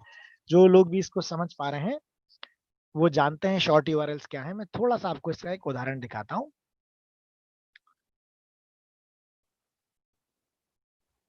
ओके, अब देखिए मेरे पास एक लिंक आया एसएमएस में या ईमेल में, जो बहुत कॉमन है आज की डेट में, बहुत वेरी कॉमन। बिटली के नाम से मुझे एक लिंक आया, bit.ly ऐसा समथिंग समथिंग मुझे कोई लिंक आया, ठीक है। शॉर्ट लिंक्स जिसको बोलते हैं अपन। अब मैं इस बात से घबरा रहा हूं कि ये लिंक मुझे भाई कहाँ ले जाने वाला है, ठीक है। ये लिंक मुझे किस वेबसाइट पर लेके जाने वाला है। तो मैंने क्या करा, मैं एक वेबसाइट पर गया जिसको कहते हैं लॉन्ग यूआरएल, और मैंने सबसे पहले उस वेबसाइट पर गया और मैंने जो भी मेरा लिंक है, जो भी मेरा शॉर्ट लिंक है, यानी ये जैसे आपको लिखा हुआ दिख रहा है bit.ly, ये जो मेरा लिंक है इसको मैंने कॉपी पेस्ट कर दिया यहाँ पर, और मैंने यहाँ पर क्लिक कर दिया एक्सपैंड। यानी मुझे ये पता चल जाएगा ये लिंक मुझे किस वेबसाइट पर लेके जाने वाला है। आजकल हम लोग बहुत तरह के रजिस्ट्रेशन फॉर्म्स भरते हैं, खासकर जैसे आप देखें गूगल फॉर्म्स हो गए। तो अगर ये वेबसाइट मुझे किसी गूगल फॉर्म पर लेके जा रही है तो कंपेरेटिवली शायद ये सेफ है। बट अगर ये मुझे किसी हार्मफुल वेबसाइट पे ले जा रही है तो बिना उस वेबसाइट पर जाए ही मैं ये देख सकता हूँ कि ये मुझे ये लिंक कहाँ पर खुलने वाला है। तो एक ये बेसिक चीज है जो एटलीस्ट मैं जो अपने टेकी साथी हैं उन लोगों से एक्सपेक्ट करूंगा, इसका ध्यान रख सकते हैं। बिल्कुल सर। ओके, इसके बाद अंतिम जो एक स्टेप है वो है जीमेल, व्हाट्सएप और फेसबुक, इनफैक्ट इंस्टाग्राम और ट्विटर अब तो लगभग सब जगह पर आ गया, जिसमें 2 स्टेप वेरिफिकेशन प्रोसेस आ गया। 2 स्टेप वेरिफिकेशन प्रोसेस जितने लोग इस्तेमाल कर रहे हैं, जो जानते हैं, बहुत अच्छी बात है।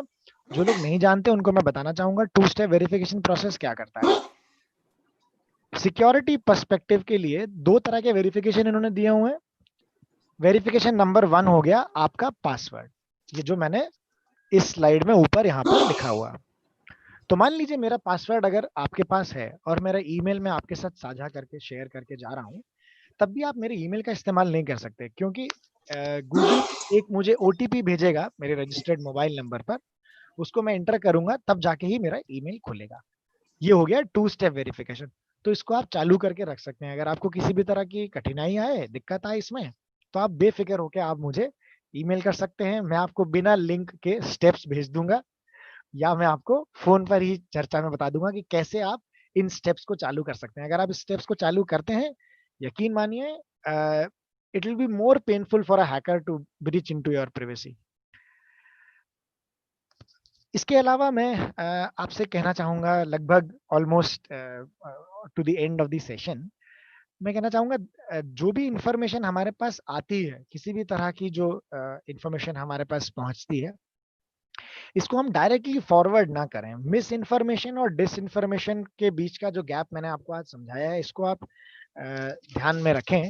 एक बहुत अच्छा कैंपेन है जो पीआईबी इनिशिएट कर रही है, जिसमें Virat Kohli etcetera other dynamic people are promoting it with the hashtag of मत कर forward and cyber safe India. इसको आप एक्सप्लोर कर सकते हैं। मुझे लगता है आप सब लोगों ने बड़े पेशेंटली सारी चीजों को सुना।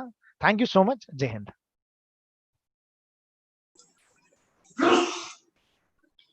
Thank you so much, sir, these are my for your wonderful presentation. This webinar was quite informative and gave us more information about cyber laws and digital security. Now we need to make some important announcement. Link of feedback form is being provided in chat box, comment box of YouTube.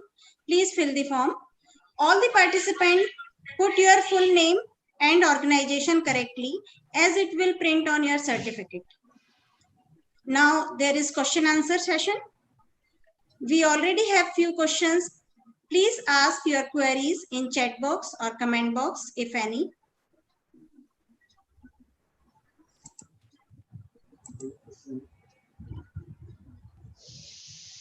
Sir एक question मेरा था कि please ma'am. हम जैसे आपने बताया कि कई सारे पासवर्ड्स हो जाते हैं और हमको याद रखने में बड़ी मुश्किल होती है, तो क्या सेम पासवर्ड हम हर जगह यूज कर सकते हैं? इट इज सिक्योर और नॉट?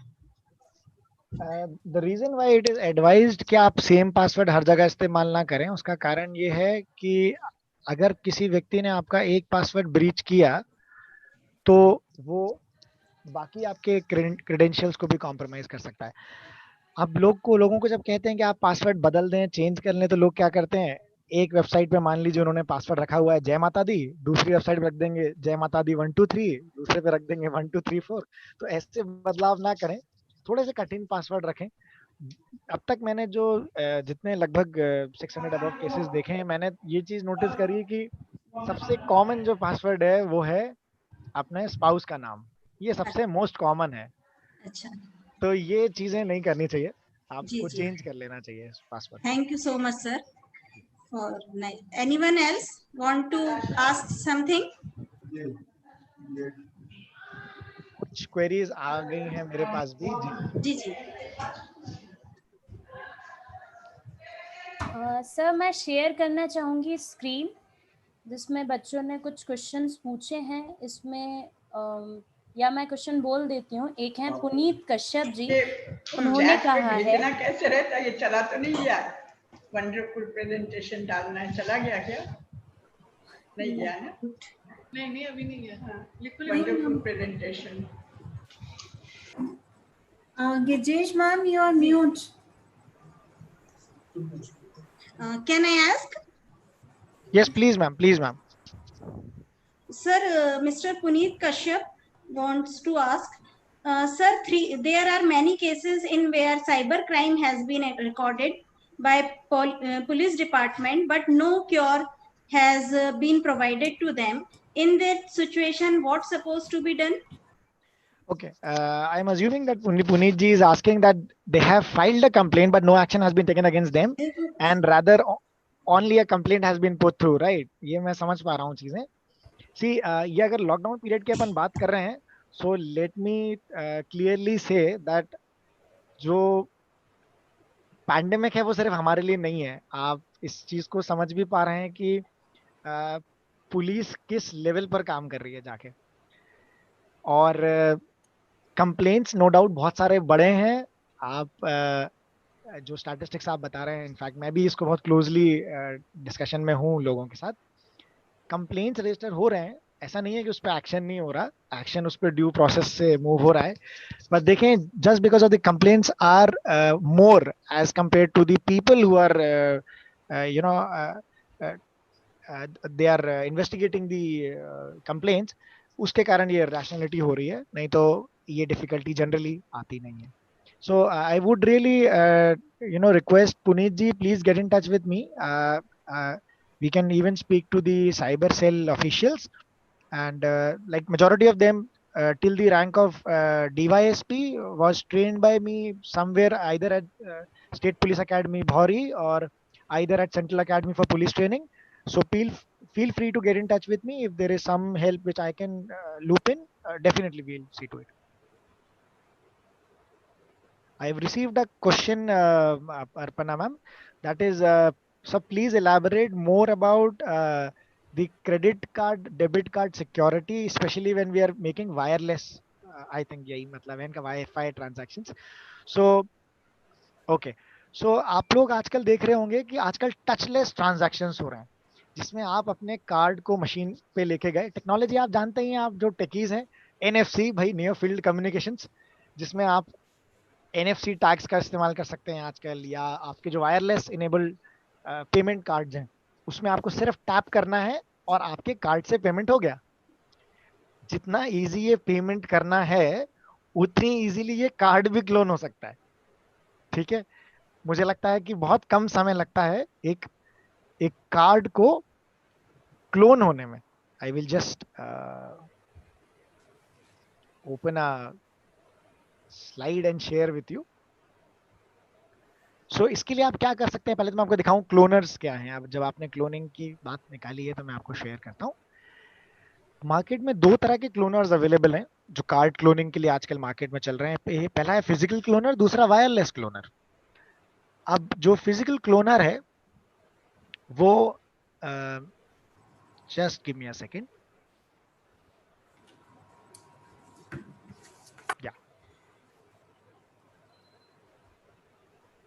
ये आप लोगों को मुझे लगता है स्क्रीन दिख रही होगी सामने.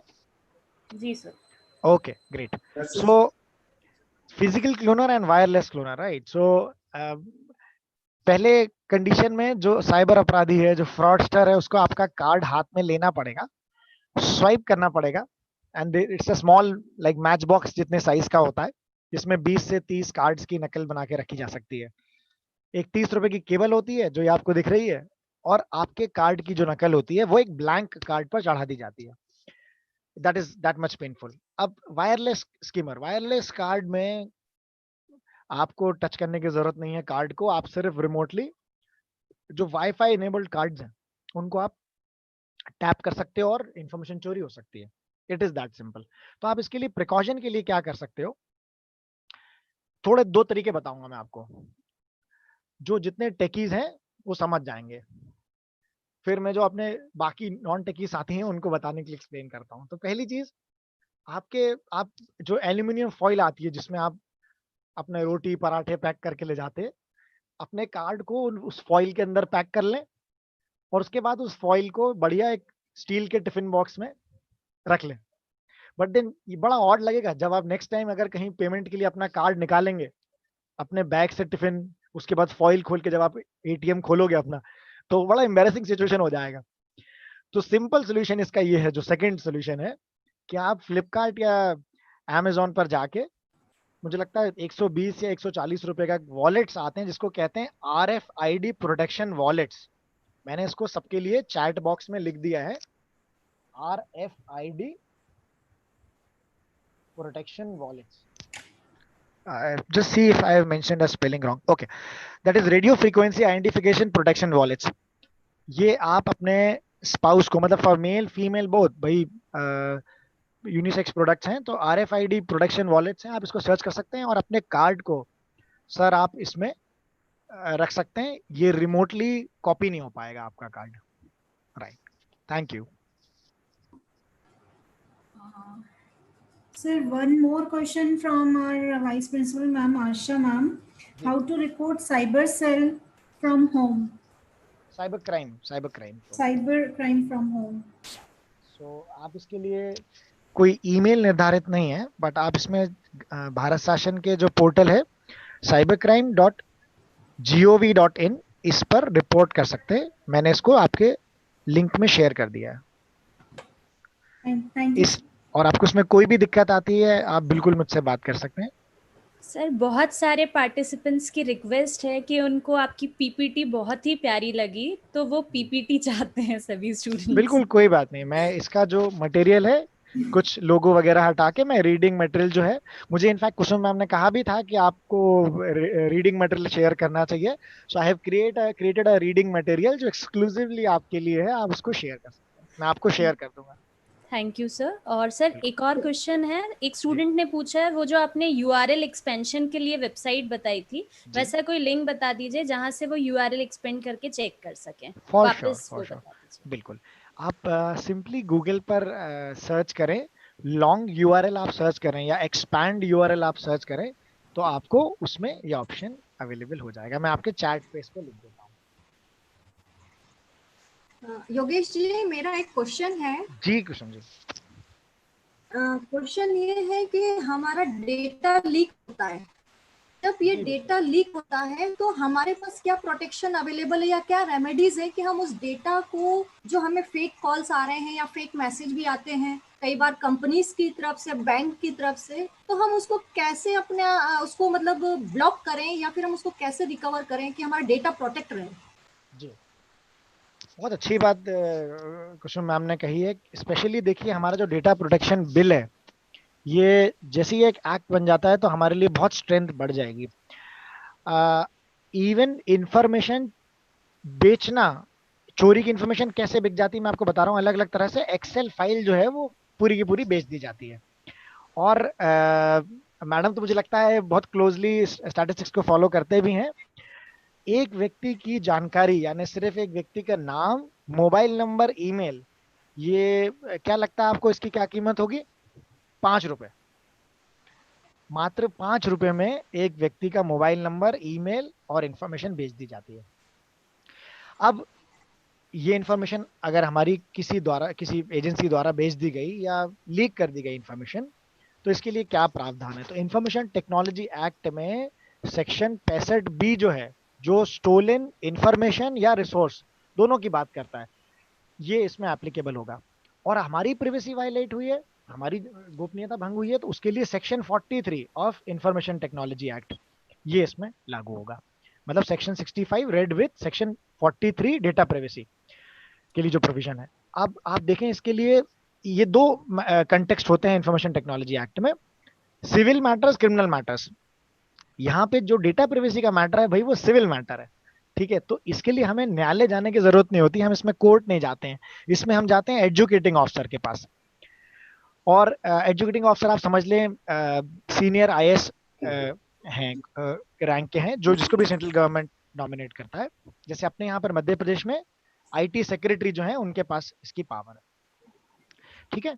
और इस मैटर को आप वहां पर दर्ज करा सकते हैं। AO के पास यानी एजुकेटिंग ऑफिसर के पास पावर होती है कि वो इस मैटर को परस्यू कर सकते हैं। और बैंक्स या जो भी ऐसी एजेंसीज हैं इनके ऊपर पेनल्टी लगा सकते हैं। कितना डैमेज कॉज हो सकता है आप उसके हिसाब से पेनल्टी अंदाजा लगा सकते हैं कितनी हो सकती है? एक अंदाजा कोई नो आइडिया सर।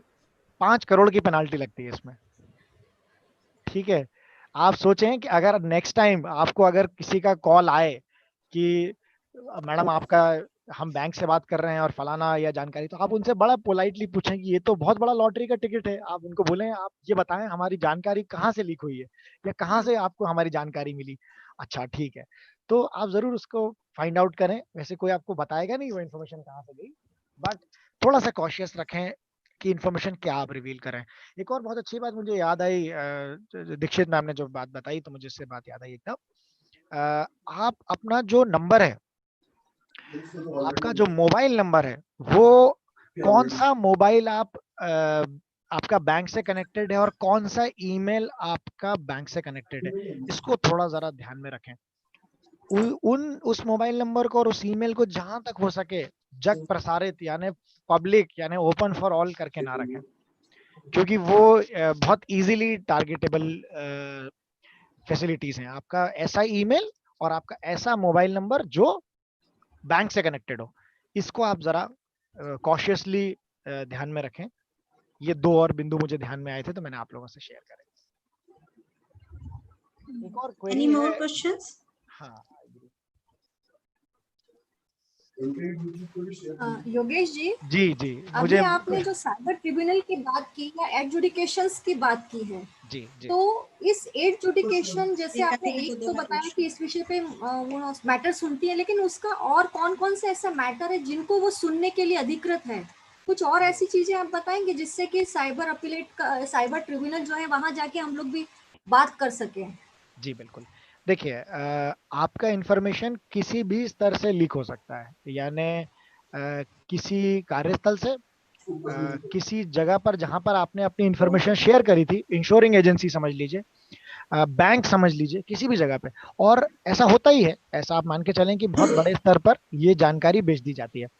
तो एजुकेटिंग ऑफिसर का सबसे प्राइमरी रोल ये है सिर्फ कंप्लेंट को या सिर्फ सिविल कंप्लेंट को सुनना नहीं, इस पर इस लेवल पर जाके पेनिट्रेट करके इंफॉर्मेशन निकालना कि प्रोबेबल इंफॉर्मेशन कहाँ से लीक हुई होगी, ठीक है।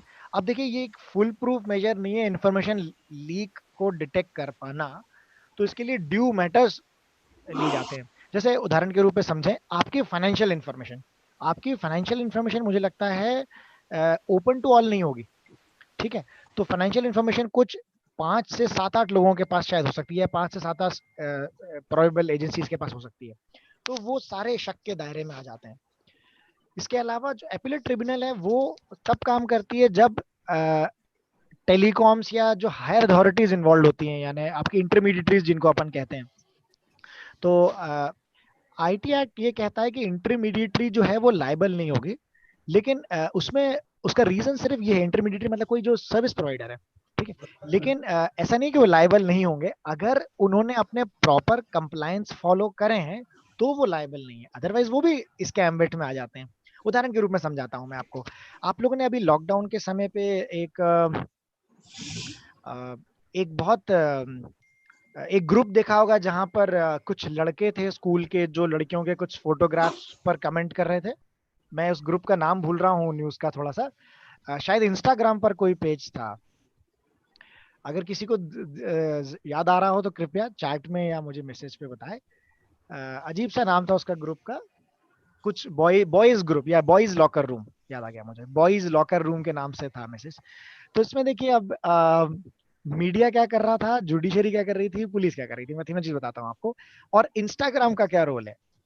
सबसे मेन बात जो आपके बात से निकल के आई है कि इंटरमीडिएटरी का क्या रोल है। भाई इंस्टाग्राम की ड्यू लाइबिलिटी है कि वो आईपी के लॉग्स इकट्ठा करके रखे।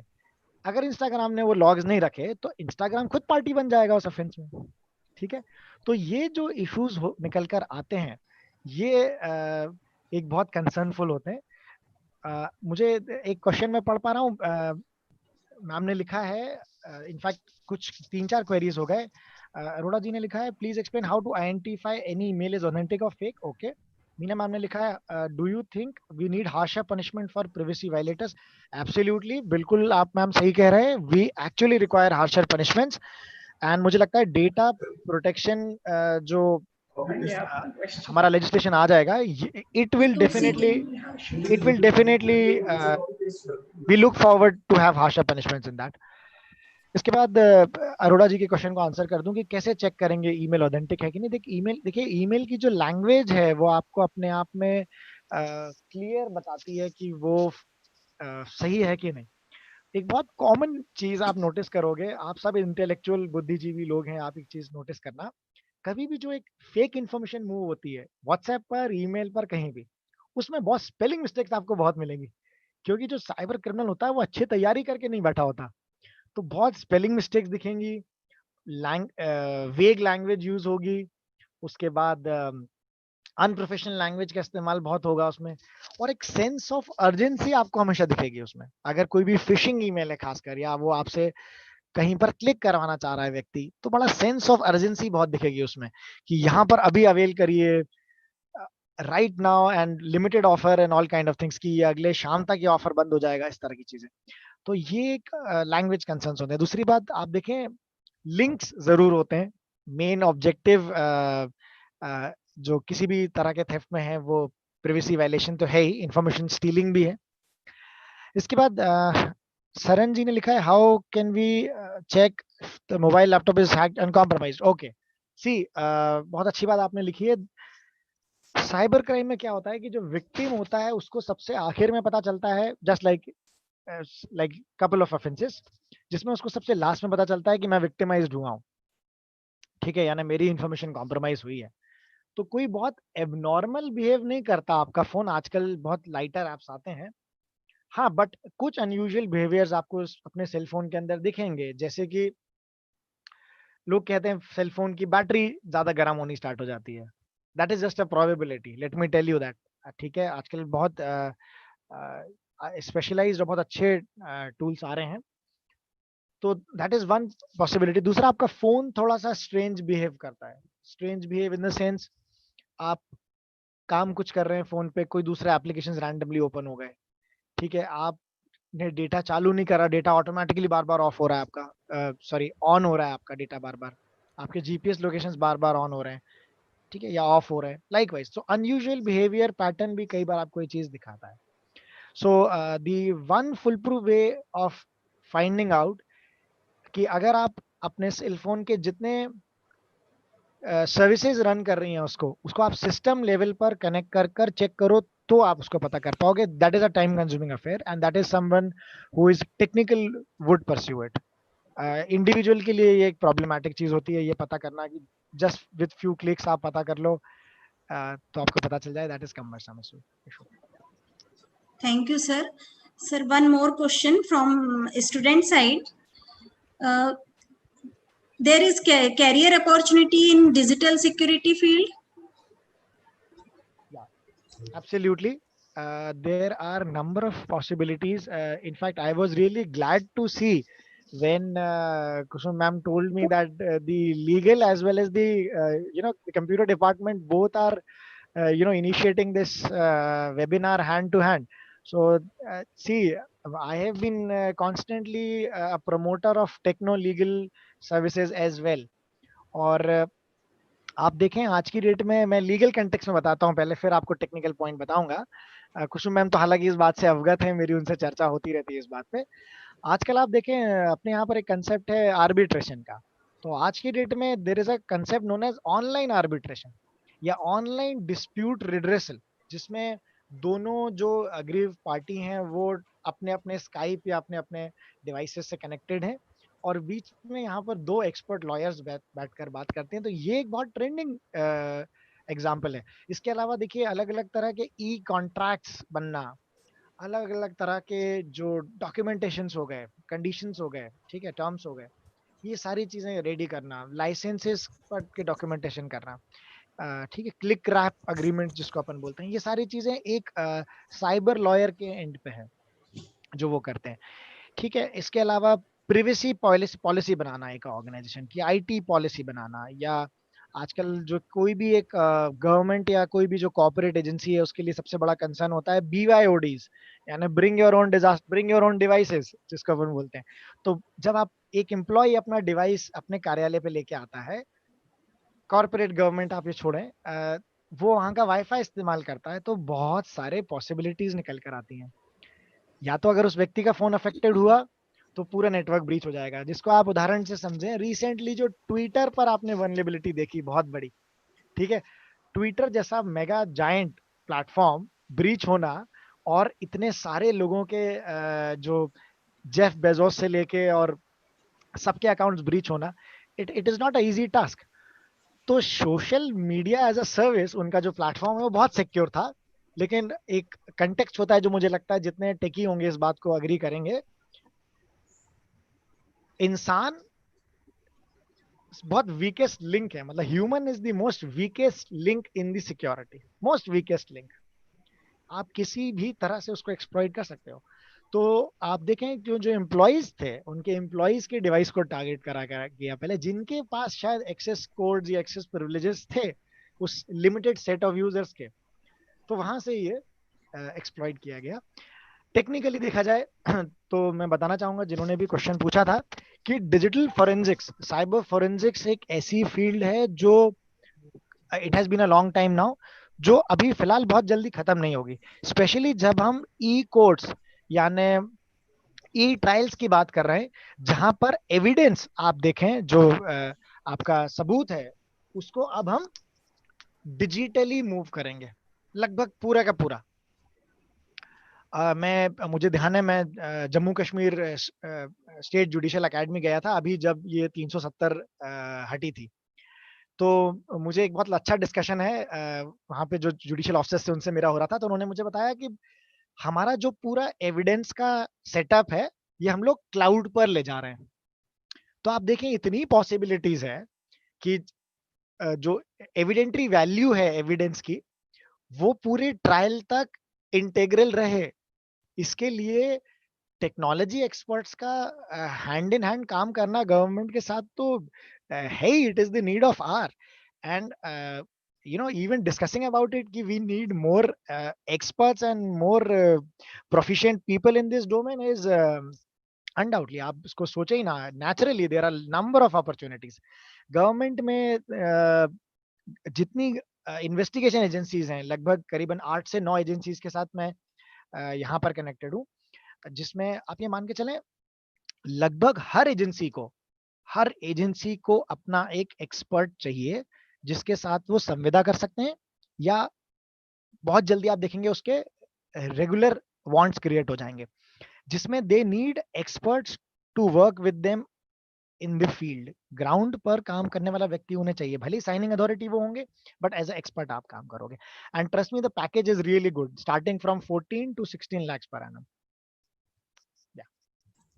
Thank you so much, sir. There are so many questions from YouTube, but we cannot accommodate all of those. Sir, very positive comments from you, YouTube for you.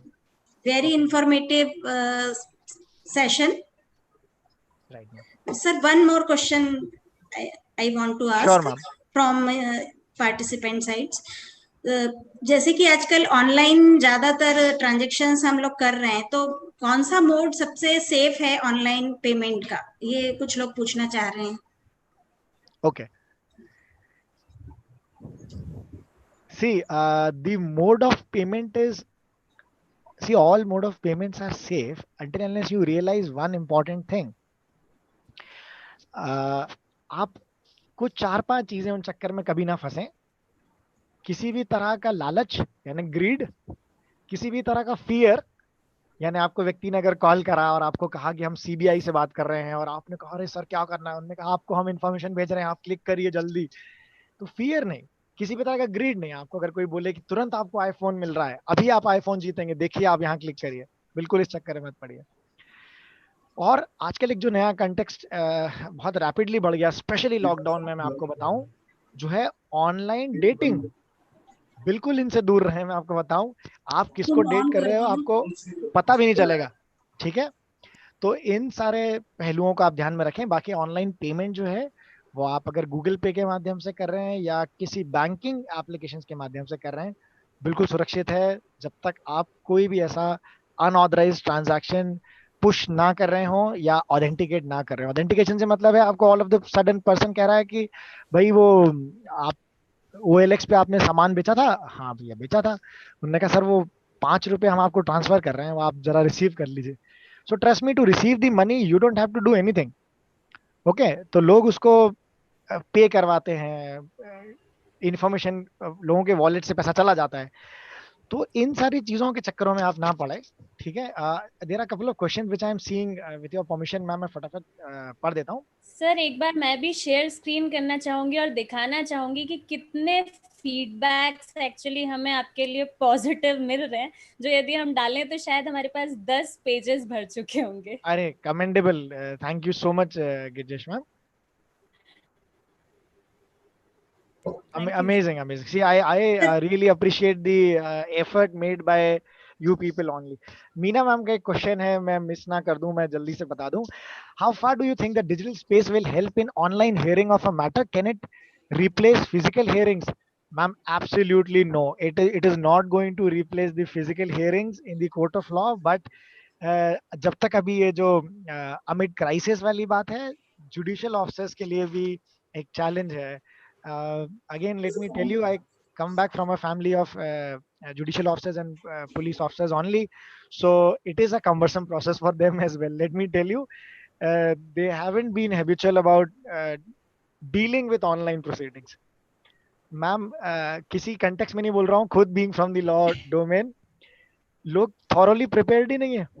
वो बिल्कुल आप तो समझ रहे हैं कैसी याचिकाएं लग रही, कैसे चीजें हो रही है, बट उनको भी ऑनलाइन ग्रूमिंग करना जरूरी है कि अब आपको इस तरह से मूव करना पड़ेगा, आप इस तरह से परसीव करोगे, इस तरह से आप मूव करोगे डॉक्यूमेंटेशन को.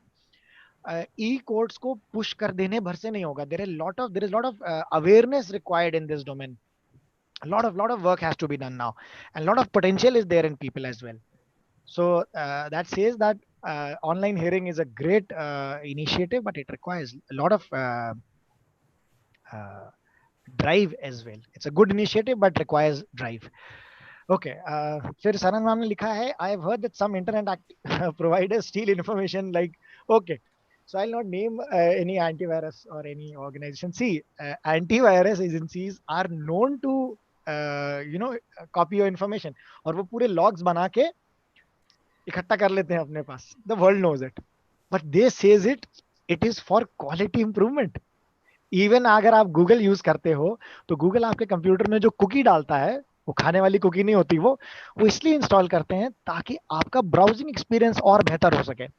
वो भी एक तरह का इंफॉर्मेशन ही ले रहे हैं आपका. आप ही की कंप्यूटर में कुकी रख देते हैं, वो ट्रैकिंग कुकी, जो आपकी ब्राउजिंग हिस्ट्री को रिकॉर्ड करती रहती है. उसके बाद अगर मान लीजिए किसी व्यक्ति ने ये सर्च करा कि मुझे कोई किताब पढ़ना है, विंग्स ऑफ फायर, उसके बाद आप देखो, उसके बाद आप जहां जाओगे फेसबुक पर, ट्विटर पर, आपको कलाम साहब साक्षात दिखेंगे बिल्कुल। विंग्स ऑफ फायर जब तक आप खरीद नहीं लोगे, 20% discount, 30% discount, 40% discount, because that is your internet activity. And now same is happening with us. जो भी चीजें आप कर रहे हो, आपकी लाइफस्टाइल, आप जो कुछ सर्च कर रहे हो, जो कुछ ब्राउज कर रहे हो, जिस तरह की वेबसाइट्स आप यूज करते हो, जो गेम खेलते हो, जिससे बात करते हो, everything is recorded at some point of time and can be used against you. I really wish I could have played a small video with you all, but maybe we have taken too much time, I believe. I would share a small YouTube video which is available on YouTube. I'll share the link. Again, whenever I mention the word link, people get cautious. So, okay, I believe we have taken sufficient amount of queries. If there is any other query, feel free to uh, drop me a email or a message. I've already shared my number with you all. Yeah, this is my contact information and this is my email. Thank you so much, sir, for your very informative session. बहुत सारे positive comments हैं और बहुत सारे लोगों को बहुत ही enjoy कर रहे हैं आपके सेशन के साथ।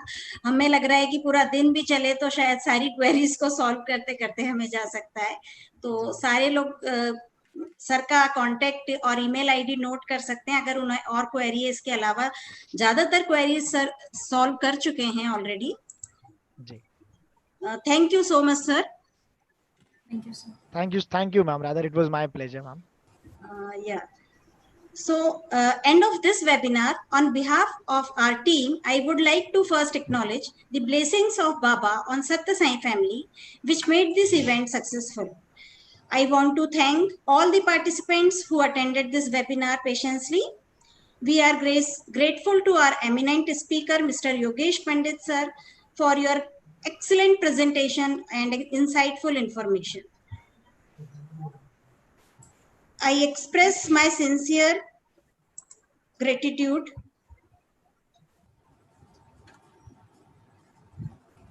I express my sincere gratitude to our chairman, Dr. Meena Pimpulapure madam, for gracious presence and sparing valuable time.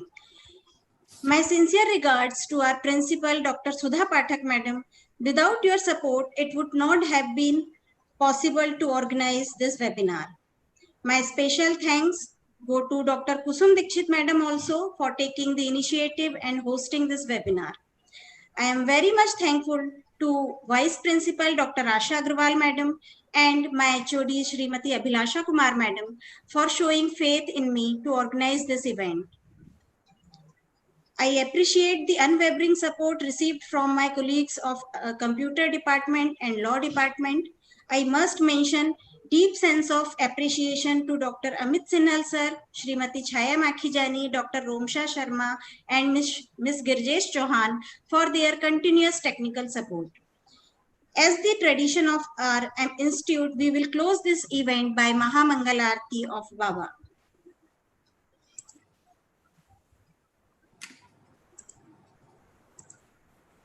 अब मुझे करते हैं बस।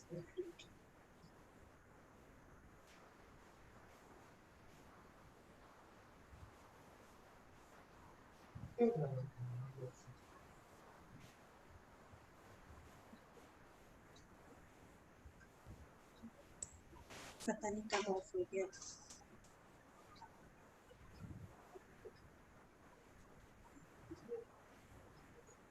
आ रही है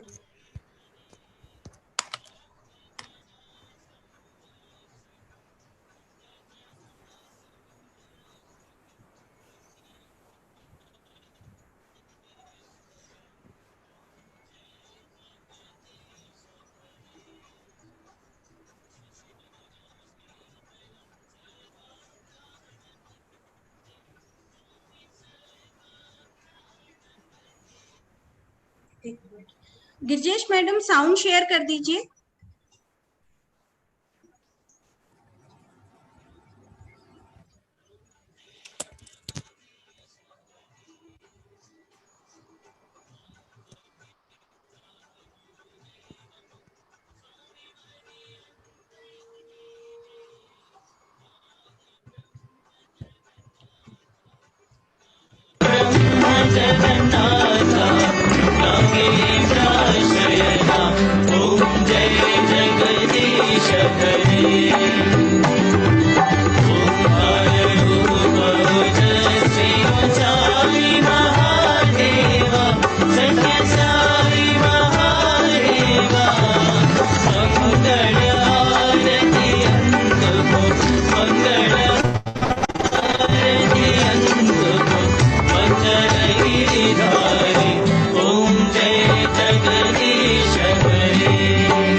Thank you.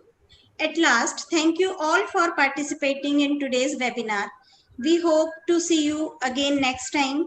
So stay safe online, stay inspired, stay protected, and keep learning. Sai Ram to all.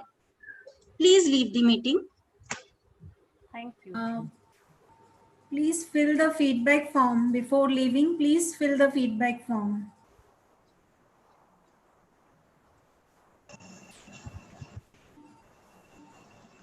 Hello.